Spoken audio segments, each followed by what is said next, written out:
So, you ever wonder who really decides what you pay in rent? Is it just your landlord, or could it be an algorithm? Today, we're going to unpack a huge legal case that suggests for millions of renters out there, the answer is not what you'd expect. Now, really think about it for a second. Is a piece of software, not a person, deciding the price of your home? It sounds like something straight out of a sci-fi movie, right? Well, as we're about to find out, this is very, very real.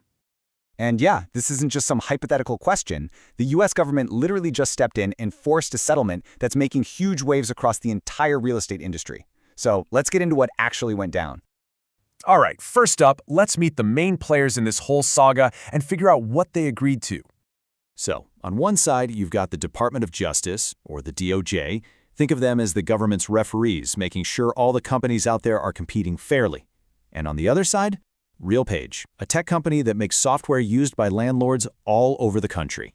And here's the date to remember, November 24th, 2025. That was the day they officially announced a deal, ending this massive lawsuit over how RealPage's software was affecting rent for millions of people.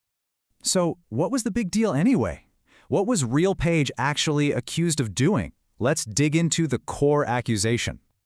Okay, the main charge was something called algorithmic price fixing. It sounds super technical, I know, but stick with me. It's actually pretty simple.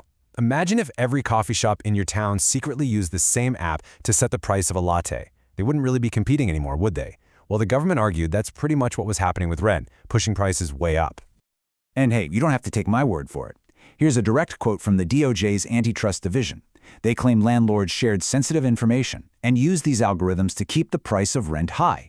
That is a pretty heavy accusation. It paints the software not just as a handy tool, but as a way to coordinate rent. So how did this whole thing supposedly work? The DOJ laid it out like this. First, landlords, who are supposed to be competing with each other, would all feed their private rental data into the RealPage system. Next, the algorithm takes all that sensitive data from these so-called competitors and crunches the numbers. Step 3, the software spits out a new price recommendation, which the DOJ says was often higher than it should have been. And finally, if enough landlords in one city all use that same recommendation, boom, the rent for the entire area gets artificially pushed up. Okay, so that's what they were accused of. Now, let's talk about the solution. What did this final settlement actually force RealPage to do? It really all boils down to this one key thing. RealPage is now banned from using its clients' private, non-public data to help set rental prices. That change hits right at the heart of the government's entire case. Now, as you can probably guess, both sides had a very different spin on this deal. The DOJ kind of took a victory lap, saying they protected renters by stopping this data sharing. But RealPage, they were very quick to point out that they never actually admitted to doing anything wrong. And this really shows RealPage's side of the story. From their point of view, they dodged a bullet.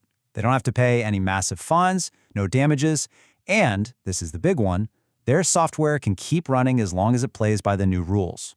It's their way of saying, hey, we're all good now, we're compliant. And here's the official word from their CEO. He said the agreement brings clarity and stability.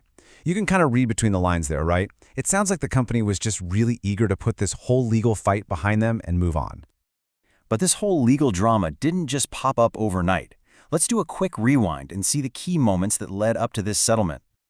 Okay, so the story kicks off back in August 2024. That's when the DOJ first filed their lawsuit. By January 2025, the case got even bigger, adding 5 other rental companies to the complaint.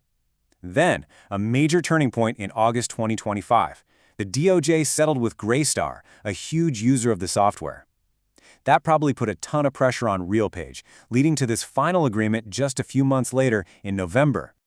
So, after all the legal back and forth, what does any of this actually mean for you, the renter? Why does this whole thing even matter? Here's the bottom line. A really powerful piece of tech that influences rent for millions of people now has to play by a whole new set of rules. The key practice of sharing secret competitor data to set prices, well, that's been officially shut down. And that leaves us with the big multi-billion-dollar question, doesn't it? The algorithm has been changed, for sure, but is that actually going to change the number on your rent check? That's the question millions of renters are asking now. Thanks for tuning in.